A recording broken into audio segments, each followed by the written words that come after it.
It was supposed to be a celebratory dinner. My wife Serena had just made partner at Lockridge and Crane, the high-powered corporate law firm she worshipped like a religion. She'd worked late nights, skipped vacations, and missed birthdays just to get that fancy corner office.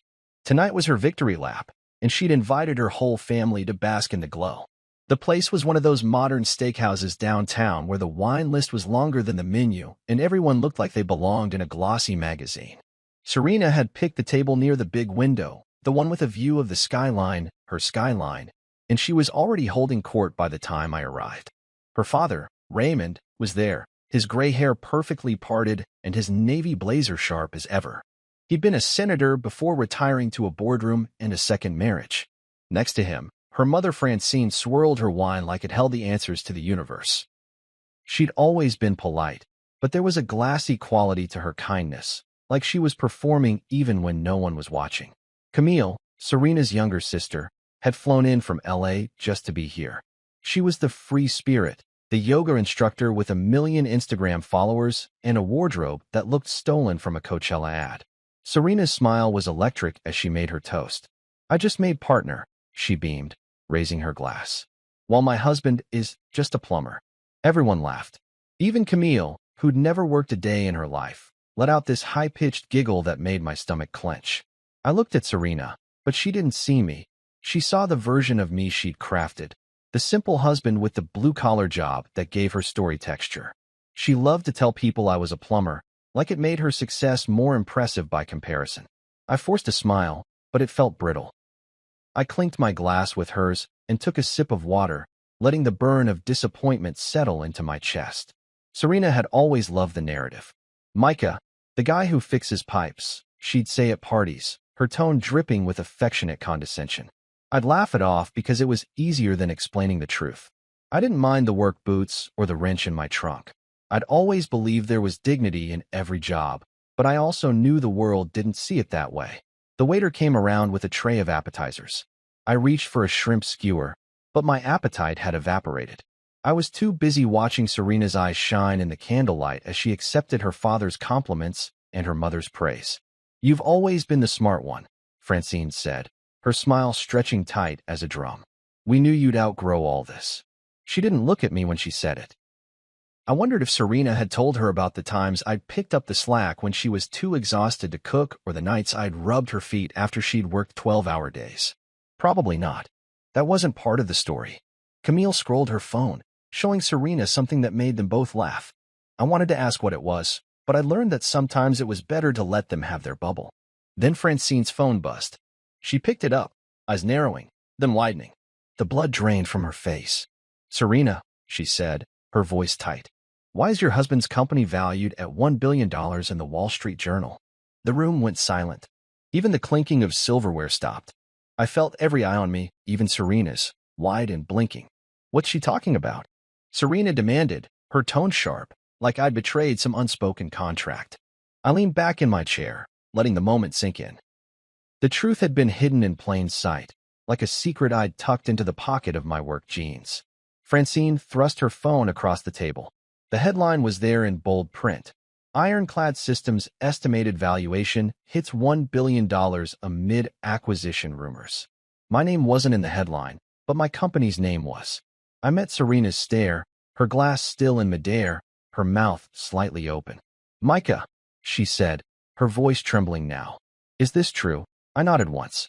"Yeah, Ironclad is mine." A flicker of realization crossed her face. The timeline, the secrecy, the long hours I'd spent at the shop. She tried to find words, but I beat her to it. "But I'm just a plumber, remember?" Her glass clinked against the table as she set it down too hard. The room's air turned electric. Camille's phone was still glowing, a half-written caption abandoned. Raymond's face had gone the color of damp concrete. I could see his mind spinning with calculations and regrets. Francine's wineglass trembled in her hand. It was the first time in years I felt like the room was seeing me, the real me. Not the convenient story they'd written about me. Not the footnote to Serena's success. I was the guy who'd quietly built something while they'd been busy polishing their image of themselves. I didn't say another word. I just picked up my water glass and took a slow sip, letting the tension coil tighter around the table. Serena's eyes searched mine for something she didn't recognize. And in that moment, I saw the cracks in her confidence. The dinner had been hers. The celebration had been hers. But the truth was mine, and I'd let it sit there, waiting for the right time to shine. Maybe it wasn't polite. Maybe it wasn't fair. But it was real. And I'd learned long ago that real was better than any story. They didn't know I owned Ironclad Systems, a private B2B infrastructure company that developed AI pipeline diagnostics for municipal and industrial use. My name isn't public. I let my CTO handle all the press. Everyone just assumed I was the guy who fixes pipes, and that's exactly how I wanted it. Even Serena, who once claimed she loved every part of me, the ambition, the intellect, the stubborn streak, had no clue. She built her world on status and titles. Partner at Lockridge and Crane. That was her new identity. Me? I liked my world quieter. I liked the idea that my work was respected in ways that didn't need a title or a plaque on the wall. Ironclad Systems had grown out of a series of late nights at the local library while I was finishing my master's in fluid engineering. I'd been fascinated by the city's aging pipeline systems and the colossal waste that came from leaks, burst mains, and outdated detection methods. Most municipalities were bleeding money fixing problems after they'd already caused millions in damage. I saw a way to change that, so I started coding, sketching, dreaming. I'd built a prototype diagnostic tool that used AI and predictive analytics to flag weaknesses in pipe systems before they turned into emergencies. It wasn't glamorous, but it saved cities millions. By the time I had my first real contract, a small but forward-thinking water district in Pennsylvania, Serena had just started her first year at Lockridge and Crane. She was exhausted and overwhelmed, so I didn't burden her with the details of what I was building. I'd come home with dirt under my nails and a grin on my face, but she'd be buried in case files, so I'd just kiss her forehead and let her sleep. I kept going, slowly adding engineers and coders to the team. We grew by word of mouth, by delivering results that couldn't be denied. Our technology predicted 83% of urban pipe failures before they happened. The city of Philadelphia alone saved $12 million in 6 months because of Ironclad. But every time we visited her parents, I was the butt of polite jokes about fixing leaks and unclogging drains. Serena didn't correct them. At first, it amused me. I'd sip my drink, smile, and nod along. It was a kind of social camouflage. No one ever asked the plumber to donate to a cause or sit on a board or sponsor a gala. I could observe without being pulled into the endless game of appearances. And I was genuinely curious how people would treat me when they thought I had no power or influence. Spoiler alert, they failed the test. Her father, Raymond, loved to hold court about the stock market, about the political climate, about all the ways the world could be fixed if everyone would just listen to him. He'd look at me like I was the hired help, a nod to the American dream. Serena's blue-collar husband. He'd talk at me, not to me. Her mother, Francine, was more subtle. She'd ask about my day in a tone that suggested she already knew it was uninteresting. Camille. Well, Camille was usually too busy curating her next Instagram post to even notice I was in the room. Serena would pat my knee under the table, a silent apology, but it always felt like a warning. Don't ruin the image. Don't correct the story. Don't step out of place. So I didn't. I let them believe I was the plumber who'd lucked out and married up. Meanwhile, I met with my CTO and CFO in small conference rooms and ironed out licensing deals with water authorities that put 7-figure deposits into our account overnight. I built a company that employed brilliant engineers, coders, and field techs, people who'd grown up thinking their ideas didn't matter. I gave them purpose. And I gave them anonymity too, because Ironclad didn't need a flashy founder to get results. I was content to let the technology speak for itself. But sometimes, when I'd drive home from the lab at 2 in the morning, a warm cup of gas station coffee in the console, I'd think about Serena and how she'd stopped asking about my work altogether. Early on, she'd been curious. She'd ask questions about the technology, the goals, the big picture.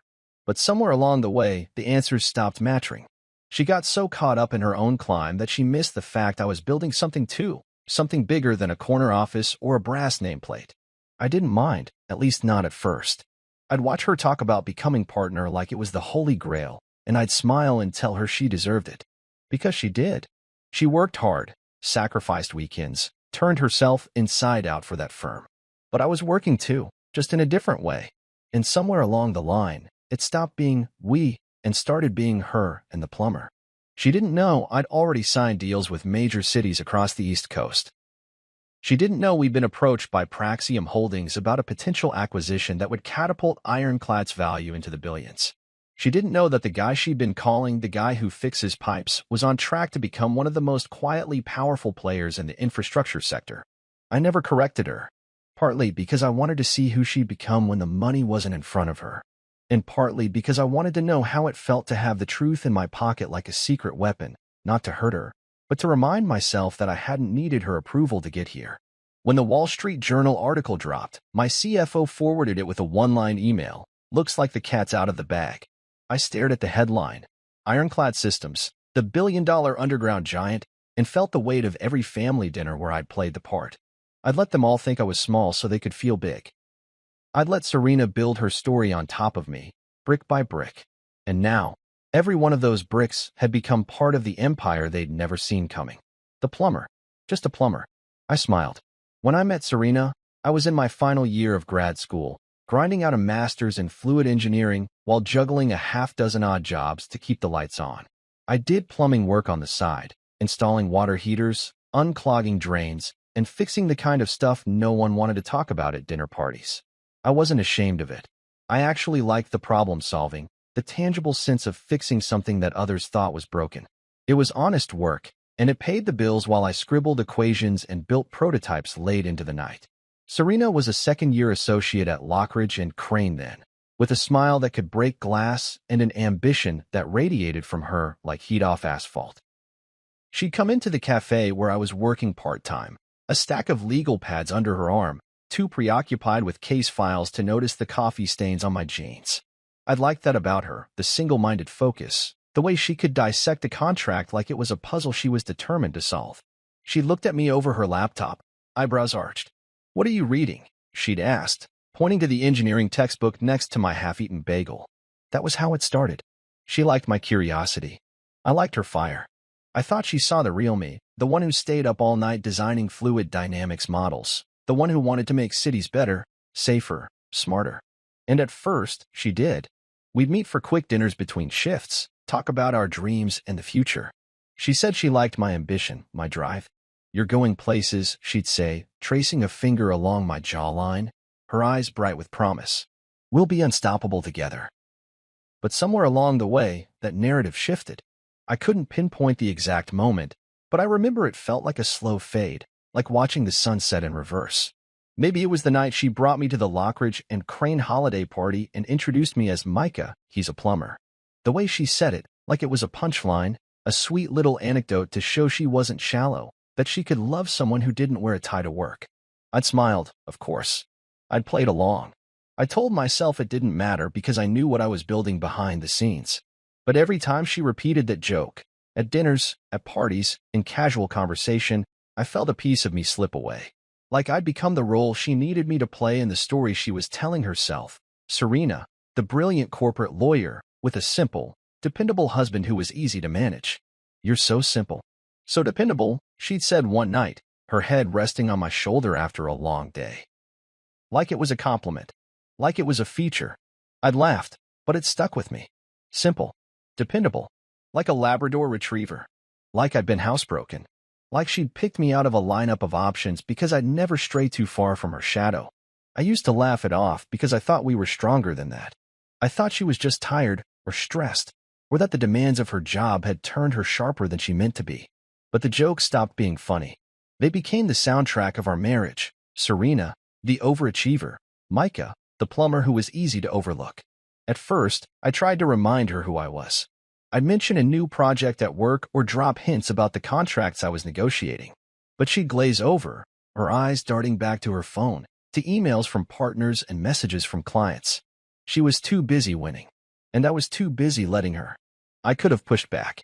I could have corrected her. But part of me wanted to see how far she'd go. I wanted to know if she'd ever look past the image she'd crafted, the convenient stories she'd wrapped around me like a comfortable coat. I wanted to know if she'd ever ask, "Micah, what are you building?" But she never did. She liked the version of me that made her look bigger by comparison. She liked the story where she was the success, and I was the background. Sometimes I'd watch her get ready for work in the morning, all crisp lines and perfect hair, and I'd wonder if she even remembered the guy she met in that cafe, the one with the coffee-stained jeans and the spark in his eye. The guy who wanted to change the world, one pipeline at a time. I never stopped working. While she posted office selfies with espresso cups and captions like Monday motivation, I was in the lab with my team, refining AI models that could predict pipe failures down to the street corner. While she was presenting to partners, I was negotiating with city councils and utility boards, signing deals that would change the way cities manage their infrastructure. I was building something real, something that would outlast 1,000 office promotions and 1,000,000 LinkedIn posts. But at the dinner table, at family parties, at the bar with her colleagues, I was just the plumber. And she never corrected them. She never gave me the benefit of the doubt. She never asked what was behind the quiet smile, the tired eyes. She didn't see the hours I put in after midnight, the sacrifices I made, the team I led. To her, I was simple, dependable, forgettable. It's funny how the people who claim to love you can be so blind. Or maybe it's not blindness at all. Maybe it's willful ignorance, a way to keep the story neat and clean, the hierarchy intact. Serena needed that, and I let her have it, because I thought it didn't matter. Because I thought she'd remember who I really was when it counted. Turns out I was wrong. While she posted office selfies with espresso in hand, I quietly built Ironclad with a small team of engineers and coders who believed in the vision even before the world started paying attention. I started with a tiny space, a one-room office with a shared bathroom and a flickering fluorescent light that made it look like the backdrop of a crime scene. But it was mine, and in those four walls, we built something the world didn't see coming. We were the underdogs, working through nights lit by vending machine glow and the hum of servers, drinking too much bad coffee and taking pride in our weird little AI models. We refined our diagnostics algorithm again and again until it was better than any competitors. Our software could predict up to 83% of urban pipe failures before they even happened. Imagine that, cities saving millions on repairs and water loss. But no one at Serena's dinner tables asked me about that. No one wanted to know about the hours I spent pitching our tech to local water authorities, or the phone calls to skeptical engineers who'd rather replace a pipe than listen to a guy in jeans talk about artificial intelligence.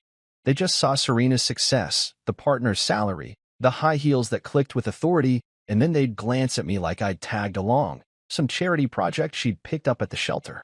At those dinners, Serena's father would go on about the stock market, how it was a real man's game, while her mother would sip her third glass of wine and talk about their family's legacy and politics.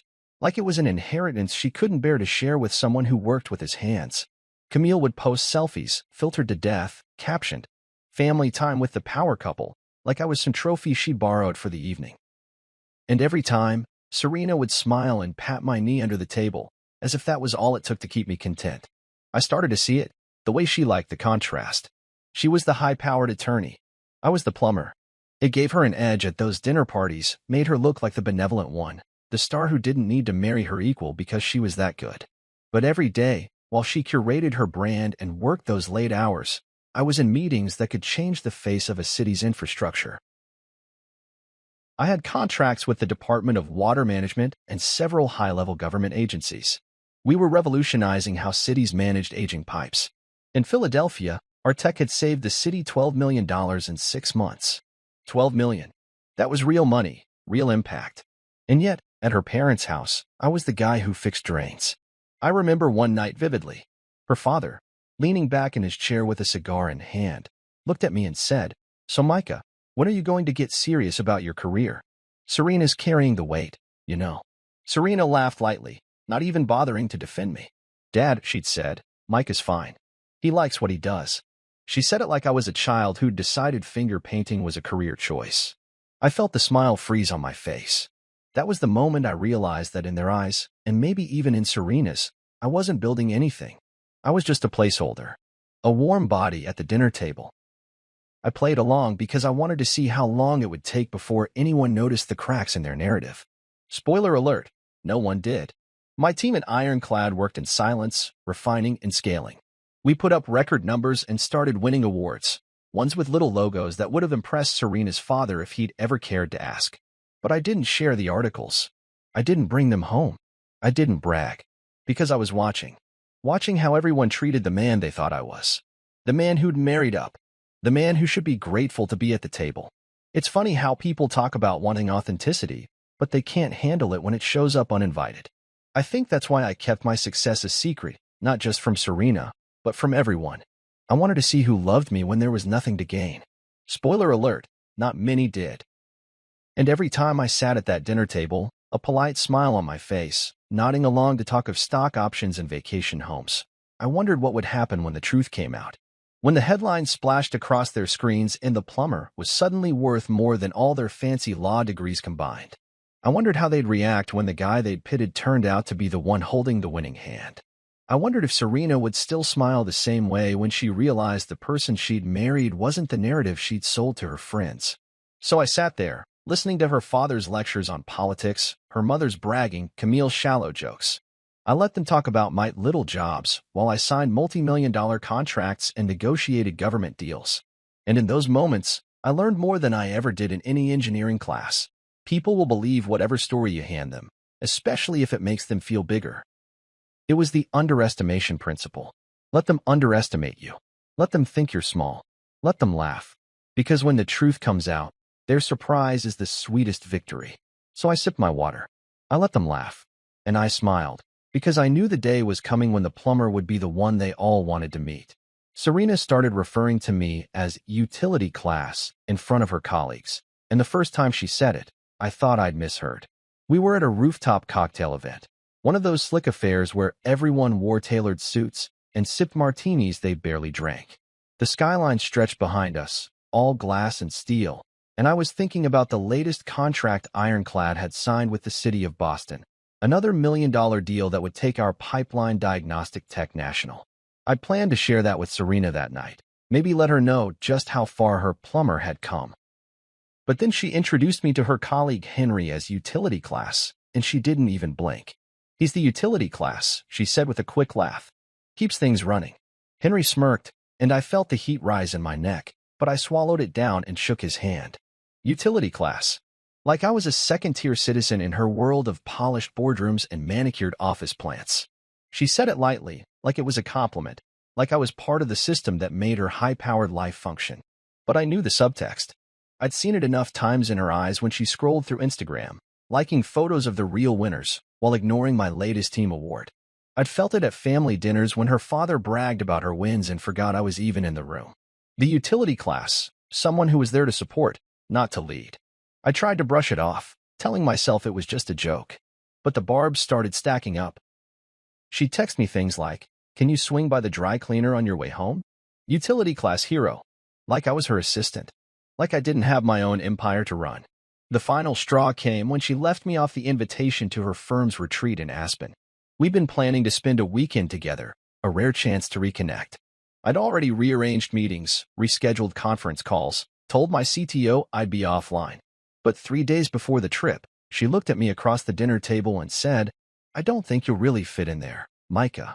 It's just lawyers, white shoe crowd. You'd be bored." She said it with that same glossy smile, the one that meant she'd already made the decision and was just giving me the courtesy of a heads up. I wanted to ask her if she'd ever been bored at my investor dinners, or the time she sat through my keynote at the water management conference, pretending to care. But the words died in my throat. I just nodded and said, "Sure. Enjoy yourself." Because I'd learned the hard way that in her world, I was background, an accessory, a neat addition to her narrative about balancing success and humility, the husband who didn't mind being underestimated. I went back to work, back to Ironclad, where my team and I were finalizing a breakthrough update that would revolutionize the way cities monitored their pipelines. We'd landed a contract with the Department of Water Management, a federal pilot program that would put our software into over 100 cities. It was the kind of deal that would make headlines, the kind that would put Ironclad on the map as an industry leader. But at home, I was the guy who'd hold Serena's coat at cocktail parties, the man she'd leave off the guest list when things got exclusive. One night, she came home late, her hair tousled from the wind, her eyes bright with adrenaline. "The retreat was amazing," she said, dropping her purse on the counter. "I wish you'd been there." I wanted to ask her why she hadn't fought for me to come, why she'd let me be the one left out while she networked and charmed. But I didn't. I just smiled and asked how it went, and she launched into a story about the partners' dinner, about how everyone had laughed at her jokes and praised her presentation.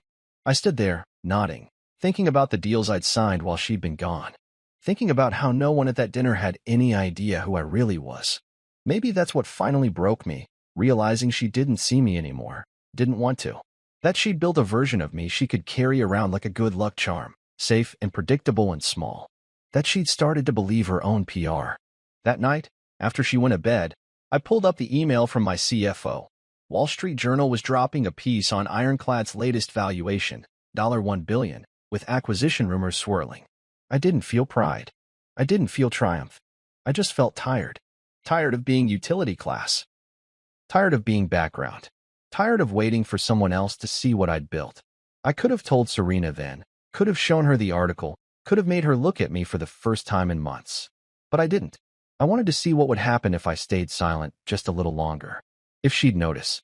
Spoiler alert, she didn't. The next morning, she kissed me on the cheek and grabbed her briefcase. "Have a good day, Micah," she said, her voice bright and oblivious. "Don't forget to pick up the dry cleaning." I watched her walk out the door, her heels clicking like gunshots in the hallway. I made a cup of coffee, sat at the kitchen table, and opened the email again. $1 billion valuation. My name in the fine print. The plumber she'd left off the guest list. I smiled to myself and thought, they'll all find out soon enough. And when they do, I'll be the one holding the invitation they all wanted. I had no plan for revenge. I had no plan at all. I was just tired. Tired of the looks, the dismissals, the polite laughter that rang in my ears every time Serena's colleagues or her family called me the plumber. It was easier that way, I told myself. Less confrontation. Less drama. Let them think they'd mapped me out. Let them keep building their house of illusions. But deep down, I was waiting for the moment when the truth would punch through the pretense like a hammer through glass. That moment came on a Thursday morning. My CFO forwarded an email flagged, high priority. A journalist from the Wall Street Journal had done a deep dive on Ironclad's latest deal with Praxium Holdings. The reporter had uncovered our pipeline diagnostic text track record, the 83% reduction in catastrophic failures, the $12 million saved in Philadelphia, the federal contracts pending approval. She'd pieced together the valuation numbers from investor calls, linked them to public records, and come up with a figure that made my stomach clench. Potential acquisition rumors. Ironclad Systems valued at over $1 billion. It was all there, laid out in black and white, with enough detail to light up every boardroom in the city. I leaned back in my chair and let the weight of it settle. For years, I built this company in the dark, deflecting questions, letting Serena's world believe I was just another guy with a wrench and a work van. Now the floodlights were about to hit, and I didn't know how I felt about that. I didn't panic. I didn't gloat. I didn't even tell my team there'd be time for that later. Instead, I did the one thing I hadn't done in months. I RSVP'd yes to Serena's family dinner on Saturday night. Serena had planned it weeks ago, a celebration of her promotion. Her mother had probably already ordered enough wine to drown a small village, and her father would have a toast ready, dripping with the kind of pride that always forgot to mention me. Camille would be there too, no doubt with a new set of Instagram filters ready to document every moment of Serena's ascent. I wondered what they'd all say when the Wall Street Journal hit the breakfast table that morning. Would they be proud? Ashamed? Embarrassed that they hadn't known the truth? Friday came, and the article dropped. Ironclad Systems, the billion-dollar plumber. I had to hand it to the journalist. She'd nailed the hook. It was catchy, easy to share. A plumber-turned-tech mogul who'd quietly built an empire while no one was looking. I could already see the headlines spinning across LinkedIn, the whispers at Serena's office. I'd spent so long hiding in plain sight that it felt almost surreal to see my name in print, Michael Landry, founder and CEO. I thought about calling Serena, thought about warning her. But then I remembered all the times she'd called me utility class and left me off her guest lists. I remembered the retreat in Aspen, the cocktail parties, the polite laughter, the tiny cuts that had piled up into a mountain. I decided she could read it the way everyone else would. Saturday night came, and I dressed like I always did. No suit, no tie, just jeans and a button-down shirt. The same Micah I'd always been, the one they dismissed. I wanted them to see him when the truth came out. I wanted them to realize that the man they'd underestimated was the same one who'd built something bigger than all their dinners and promotions combined. The house smelled like garlic and wine when I walked in. Serena's mother was in the kitchen, barking orders at the caterer. Her father was already at the head of the table, glass of scotch in hand.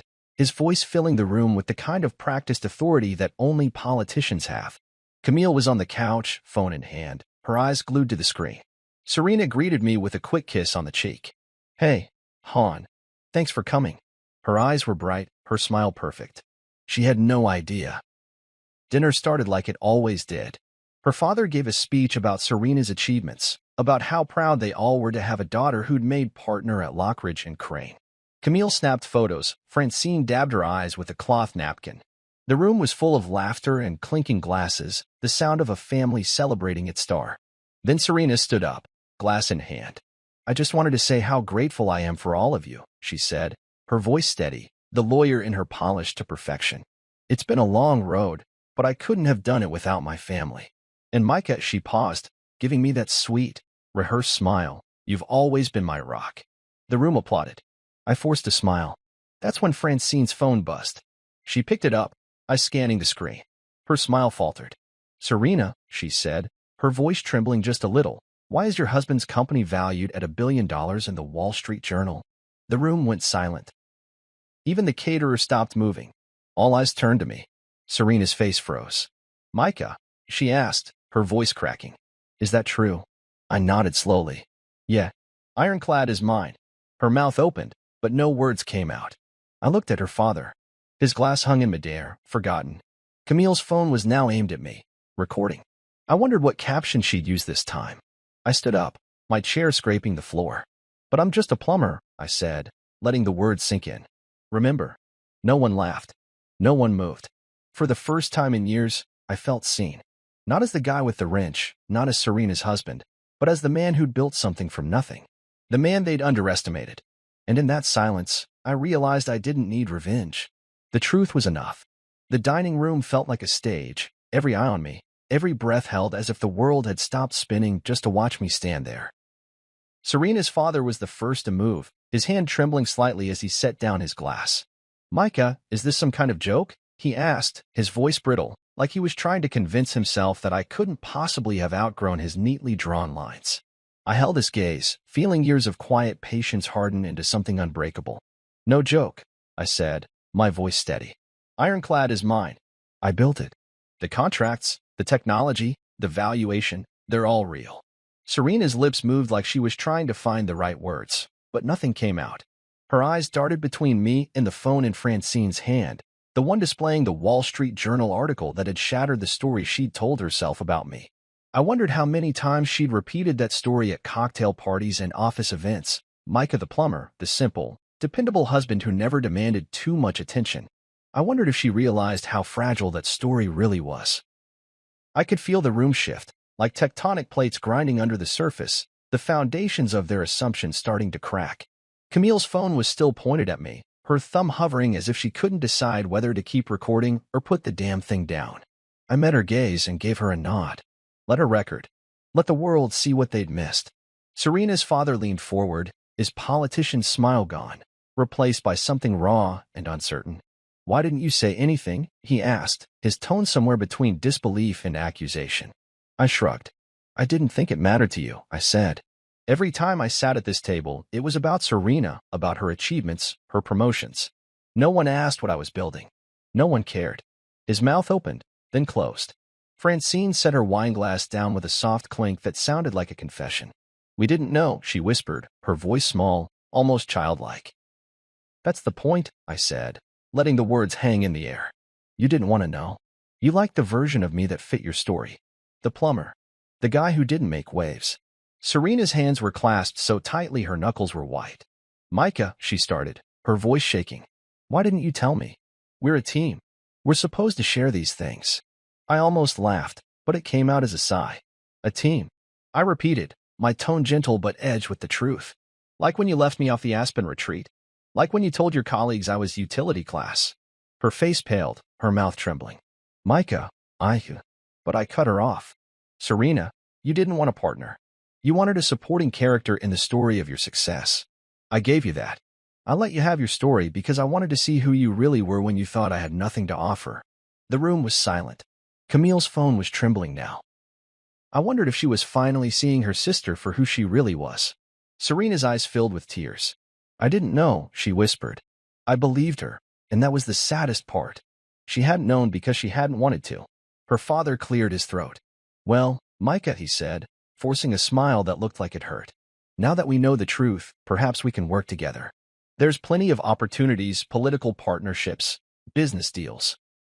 I shook my head. "That's not why I'm here," I said. "I didn't come to make a deal. I came because I was tired of pretending." Francine reached across the table, her manicured hand trembling as she tried to bridge the gap. "We always believed in you, Micah," she said, her voice syrupy. "Your family." Family. The word tasted bitter. I looked at Serena, her tears rolling down her cheeks, her carefully crafted world crumbling around her.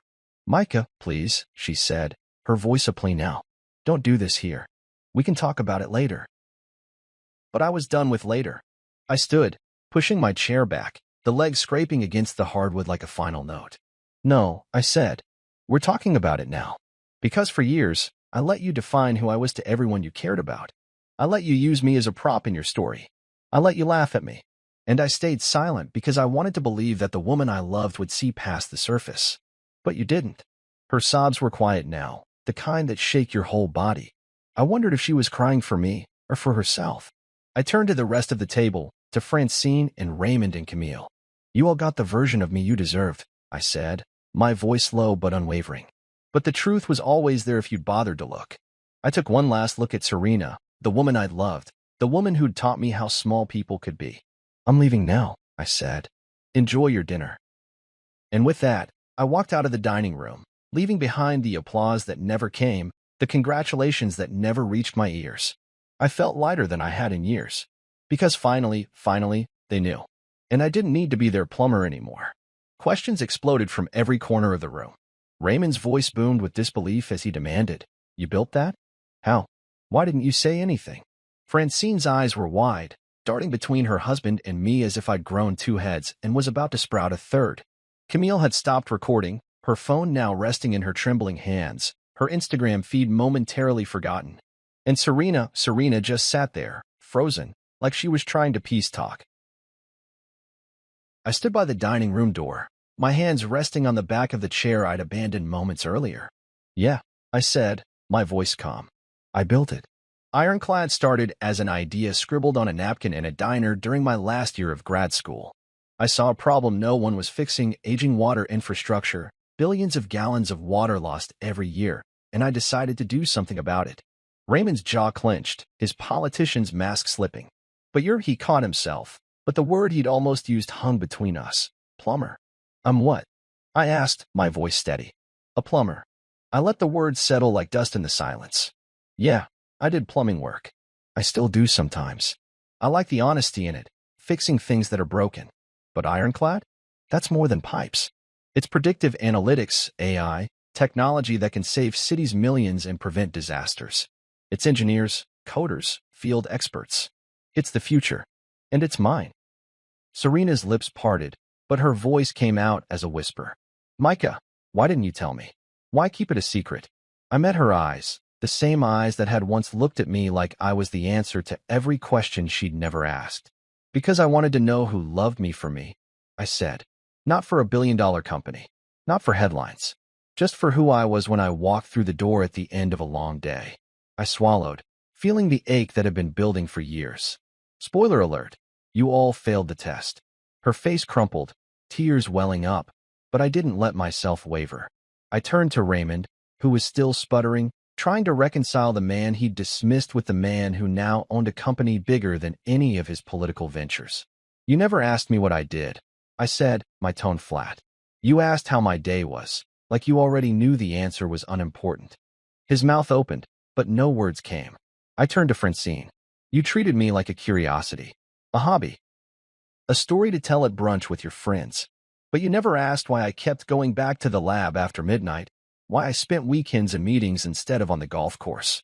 Francine's hand shook, the wine glass trembling as if the truth might spill over the rim. "Micah, we didn't know," she whispered, her voice small. "We thought."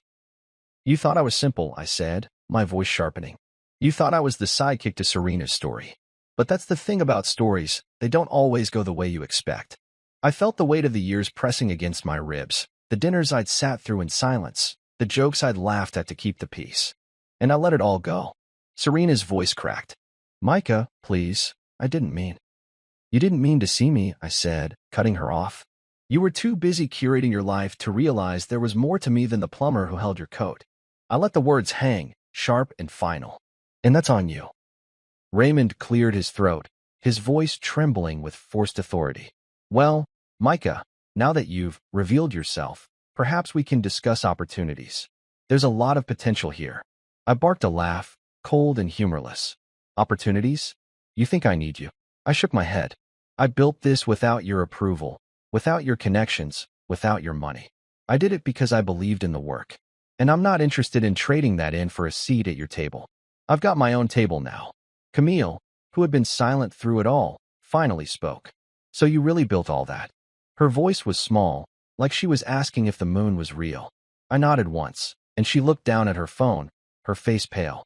Maybe she was realizing that the likes and followers didn't mean much when real work was staring her in the face. I took a breath, feeling the room's weight press in. Look, I said, my tone softening, though not enough to let them off the hook. I didn't come here to rub your faces in it. I came because I was tired of hiding, tired of pretending, tired of being the man you thought I was instead of the man I am. I looked at Serena, her face streaked with tears, her shoulders slumped. I wanted to know who loved me before the billion. And I got my answer tonight. Her mouth opened, a sob caught in her throat. Micah. I shook my head. I can't be who you need me to be anymore. I can't be small so you can be big. I felt the knot in my chest loosen, the weight I'd carried for too long finally lifting. I hope someday you understand that. The room was silent. Even the caterer, who had been hovering near the kitchen door, had disappeared. It was just us, and the truth, and the cold realization that nothing would ever be the same. I stood a little taller, my spine straight, my heart steady. Ironclad is mine, and so is my future. I turned and walked toward the door, the echoes of my footsteps a rhythm of freedom. For the first time in years, I felt like I was walking toward something real. As I reached the hallway, I heard Serena's voice, small and broken. Micah, please. I paused, my hand on the doorknob, and turned just enough to meet her gaze. You always wanted the man who would stand behind you, I said. Turns out, I was always the man who would stand on his own. And then I walked out, leaving behind the questions they'd never thought to ask, the assumptions they'd never bothered to challenge. I didn't need their validation. I had my own, and that was more than enough. Serena tried damage control before I'd even left the driveway. My phone buzzed with her name, 3 times in a row, but I didn't answer. I didn't need to. She'd already said enough with every polite laugh at my expense, every invitation she'd left me off, every time she'd called me utility class and expected me to smile. Now she wanted to talk. Now she wanted to work through it. I could imagine her scrambling, crafting the perfect apology, her mind spinning a web of justifications and rationalizations. But I was done. The next morning, I woke up to an email from her. Subject line, we need to talk. I opened it, half expecting a full-on apology, but it was a carefully worded plea. Micah, I'm sorry for the way things played out last night.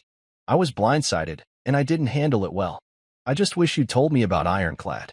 We could have leveraged your success, used it to build our future together. Let's sit down and talk this through. We're a team. Love, Serena. I stared at the screen, my coffee growing cold in my hand. Leverage. That was the word that stuck in my throat. She saw my company, my blood and sweat, as a chess piece on her board.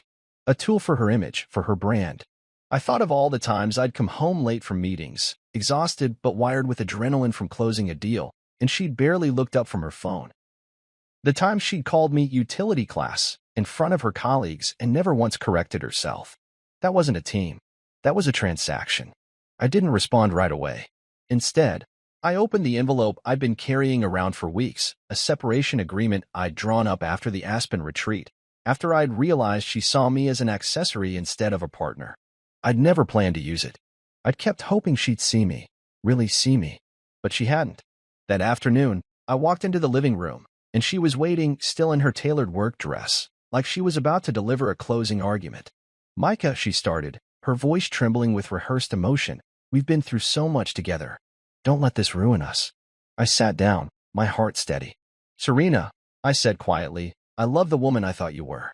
I loved the nights you stayed up late studying for the bar, the way you'd light up when you talked about your first big case. But somewhere along the way, you stopped asking about me. You stopped caring about the man behind the work boots.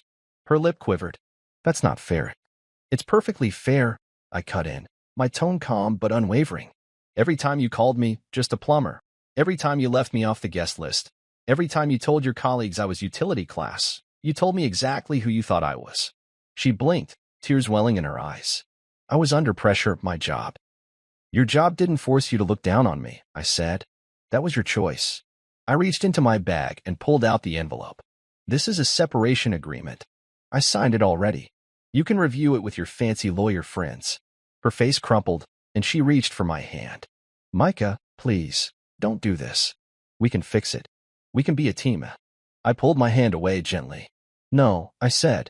You never wanted a team. You wanted a story. You wanted the narrative of the successful partner with the simple, dependable husband. That's not me anymore. Her tears came fast now, rolling down her cheeks. I didn't mean to, but you did, I said, standing up. You meant every word, every laugh, every time you left me in the background. I looked down at her, and for the first time, I didn't feel small. I didn't feel like I had to prove myself. I was done proving anything to her. She tried again, her voice breaking. Please, Micah, don't throw this away. I shook my head. You threw it away every time you chose your image over your husband. I turned and walked toward the door, but paused, looking back at her one last time. You'll be fine, Serena. You've always known how to land on your feet. But I need to be somewhere I can breathe. She sobbed, but I didn't turn back. I walked out, the door closing behind me like the final page of a chapter I'd let drag on too long. Outside, the sun was just setting, painting the sky in colors that felt like freedom. I took a deep breath, the weight of years falling away from my shoulders. For the first time in as long as I could remember, I felt like the man I'd always wanted to be, unapologetic, whole, seen. The phone buzzed again in my pocket. I didn't even have to look at the screen to know it was her. I silenced it and kept walking. Because some things, once broken, can't be put back together. And I was done letting her hold the pieces. 6 months later, Ironclad Systems was in a completely different league, no longer the quiet giant in the background, but a powerhouse that dominated the conversation in the infrastructure tech sector. We'd finalized the strategic merger with Praxium Holdings, bringing an evaluation north of $1.4 billion. It wasn't about the money, though. It was about the control. The creative freedom, the power to take the technology we developed and make it the gold standard for cities that had been struggling to modernize for decades. I still kept my original office in that same unremarkable building, with its chipped paint and one humming vending machine that made the place feel like home. I tried the high-rise thing once, but the glass walls and corner offices just felt like a stage, something that would have made Serena's parents proud but left me cold. That morning, I sat in my office alone, watching the sun break over the skyline like a promise. My team was working out of our new expansion site on the other side of town, a state-of-the-art complex with all the bells and whistles. But I liked the quiet here, the way the walls still held the echoes of our first big wins and our late-night brainstorming sessions. My old work boots were propped under the desk, next to the same metal toolbox I'd carried for years. Some habits die hard. People called me a tech visionary now. Investors wanted my time, my insight, my approval. Every time I walked into a conference room, I saw the recognition in their eyes, the hush that settled over the room before I spoke. I hadn't changed. I still wore the same kind of jeans, still kept a wrench in the trunk of my car, just in case. Because deep down, I was still that guy who'd started this journey by fixing leaky pipes in basements that smelled like mold and old regrets. I'd never be too important to roll up my sleeves and do the work. I learned a lot in those 6 months about success, loyalty, and the fragile egos of people who only stand beside you when it suits them. Serena had tried everything. She'd called, texted, emailed. She'd shown up at my office once, all apologies and tears, her voice trembling as she insisted that she hadn't meant to belittle me, that she'd just gotten caught up in her own ambition. She'd said we could be a team again, that my success was her success. But I saw it in her eyes. She wasn't sorry for what she'd done, just sorry that it had all blown up in her face. Sorry that her narrative had fallen apart in front of everyone she cared about. I'd listened. I'd let her speak. And then I told her the same thing I told myself the night I walked out of her parents' dining room. I couldn't be small so she could feel big. She hadn't loved the man I was. She loved the version she'd built for her own story, the one that made her look magnanimous and unstoppable. I didn't hate her for it. I just couldn't go back to being that man. Sometimes I still saw her on social media, glass of wine in hand, captioning her life with carefully chosen words, smiling like the world hadn't shifted under her feet. I wondered if she'd found a new character to fill the role I'd played. I hoped she did, because the truth was, I didn't wish her ill. I just wished her gone from the parts of me she tried to shape. Ironclad's new partnership had opened doors I'd only dreamed of. We were now in 17 cities, with more on the horizon. Our AI systems were revolutionizing water management, cutting costs, preventing disasters, and giving mayors and city planners data they'd never thought possible. Every time we signed a new contract, every time another city manager called to thank me, I felt that same spark I'd felt the first time I'd sketched out the idea on a napkin. One afternoon, as I was reviewing a new deployment plan for Chicago, my CTO, Ravi, knocked lightly and poked his head in. "Hey, boss," he said, his grin wide. "You're going to want to see this." He handed me his tablet, and there on the screen was a glossy feature in Business Insider, "The Plumber Who Built an Empire." I laughed under my breath. The headline felt like an echo of that night at Serena's parents' house, when I'd stood there while the room went silent. "Look at this," Ravi said, excitement buzzing in his voice. "They're calling you the man who changed the way cities manage water forever." I read the article, nodding.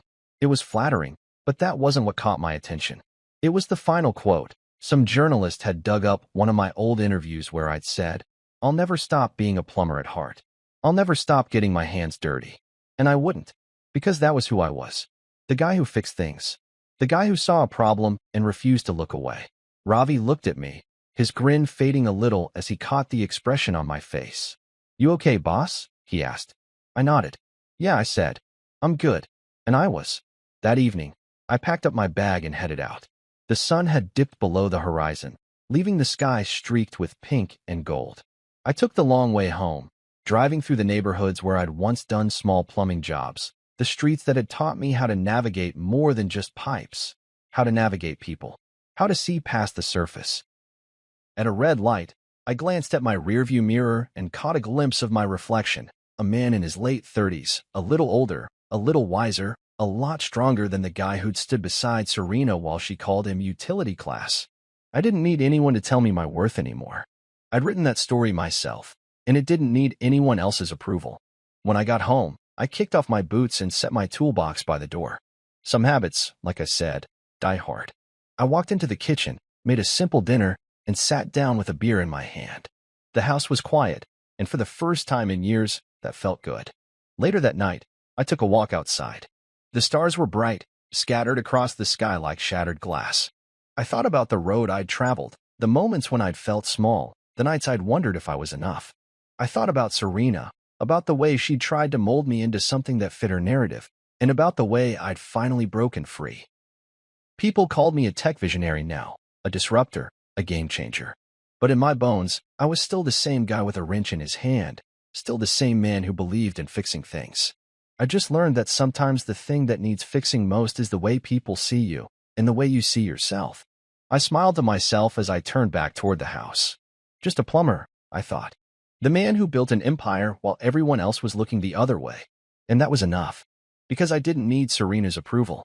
I didn't need her father's praise or her mother's polite smile. I had my own success, built with my own hands, on my own terms. And for the first time in a long time, I felt whole. I didn't know what the future would hold, more cities, more contracts, more headlines, maybe. But I knew one thing for certain, I'd face it on my own terms, with my boots on and my head held high. Because that's who I'd always been. Just a plumber.